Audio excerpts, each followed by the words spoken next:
lesson we are gonna talk about the verb to be, which is one of the most used Italian verbs. Ciao, if you are new to this channel, my name is Ambra and I want to teach you how to speak Italian. So subscribe for a new video every week. In today's lesson I'm gonna show you the verb to be at the present tense and as well 3 situations where you can use this verb to talk a little bit more about yourself. Are you ready? Let's go! Cominciamo! This is what we are gonna cover in this lesson. First of all, we'll see how to say the verb to be in Italian. Then you'll learn the conjugation of the present tense of the verb to be. And finally, I'll show you 3 examples where you can use the verb to be in Italian to talk a little bit more about yourself. Let's start with the word to be in Italian, which is essere. Essere. This is the infinitive form of the verb to be, so it's not the right one to use in conversation when you want to address other people. In fact, if you want to use this verb in conversations, you cannot just say essere, but you need to conjugate it. And the way you conjugate it depends on who you are talking to, if it's just one person or more people, but also if you are talking about the past, the present, or the future. For the purpose of this lesson, we are only focusing on the present tense of the verb to be in Italian, because this is the one you're gonna need to talk about yourself. Let's see first how you use the singular form of the verb to be, when you are referring only to one person. On the left, you can see the conjugation of the verb essere in Italian, while on the right-hand side, you'll see the translation in English. I'm gonna read that first and make sure you focus on the pronunciation. Io sono. Tu sei. Lui, lei, è. Let's repeat it one more time together. Io sono. Tu sei. Lui, lei, è. As you've probably noticed, essere is an irregular verb. That means that its conjugation is not very predictable. But because it's a very common verb, you're gonna hear it a lot and get familiar with it very soon. Let's move on and see how you can use the verb essere on the plural form. Again, I'm gonna read that first and then we can repeat together. Noi siamo. Voi siete. Loro sono. Right, now repeat it after me. Noi siamo. Voi siete. Loro sono. Verb conjugations are never gonna be easy or funny to learn, there's no doubt. But they are essential, otherwise you are never gonna be able to speak Italian properly. It's a lot of information to take in, so you'll probably get confused very often at the beginning. But don't try to memorize all at once, otherwise you'll feel overwhelmed and willing to give up. My tips is to focus first on the forms that you are more likely to use in conversations. So for example, I definitely learn the first and second person of the singular, because this is the one that you are gonna use in one-to-one conversation. And then, once you master them, you can gradually pass on to other forms to talk about other people.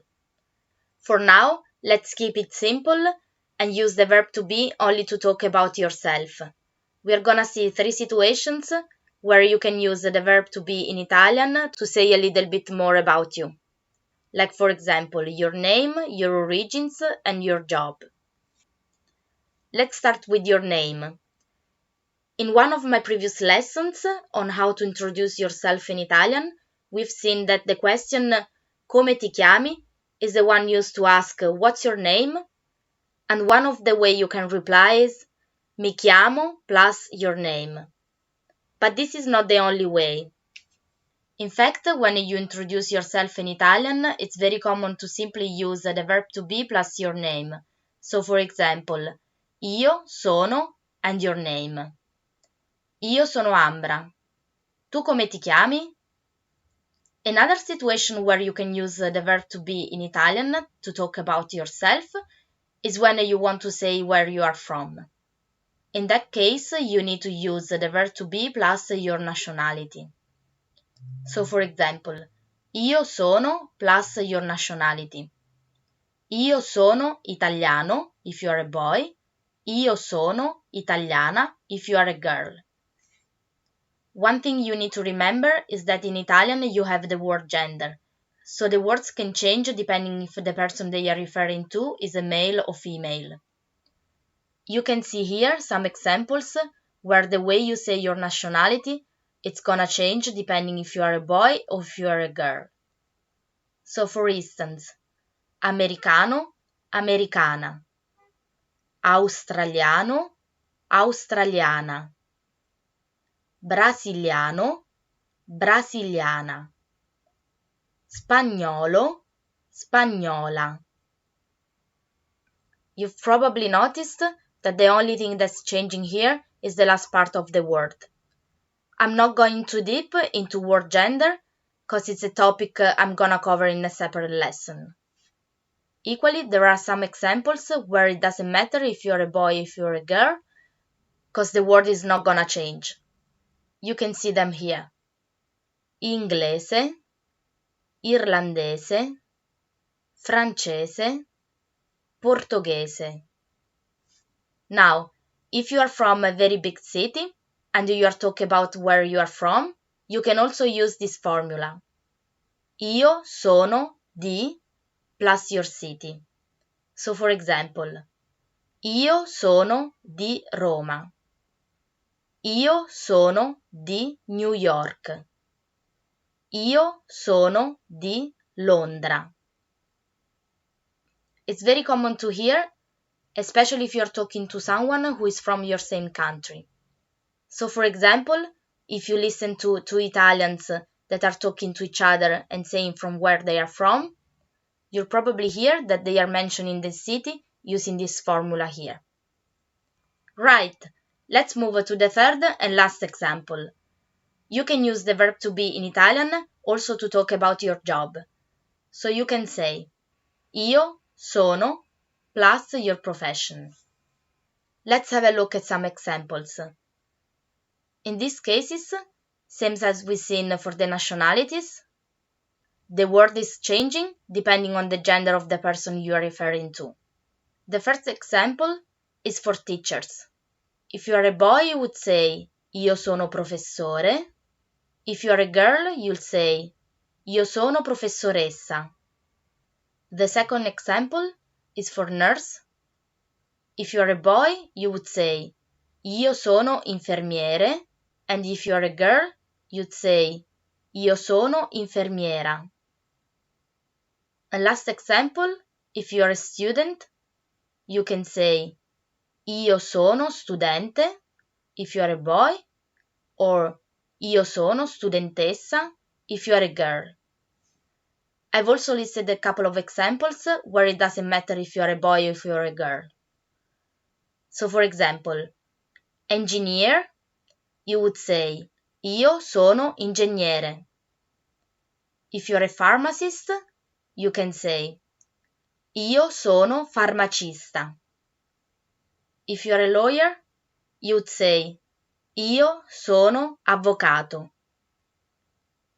If you're an architect, io sono architetto.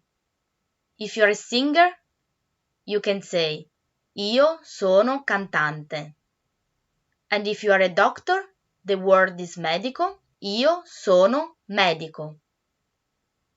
Right, in this lesson you've learned how to say the verb to be in Italian, which is essere. Then we went through the present tense of the verb to be, and I've recommended you to focus on the forms that are most likely to be used in conversations.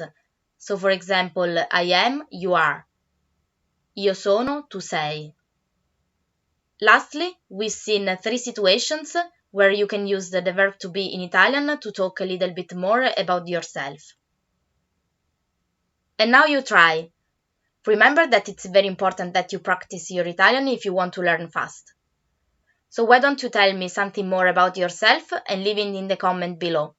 You can use the verb to be to say either your name, where you're from, or your job. That's your choice. I cannot wait to hear from you. That was all for today. Thanks so much for watching. Grazie mille. Give us a like and make sure you subscribe for not missing any other Italian lesson.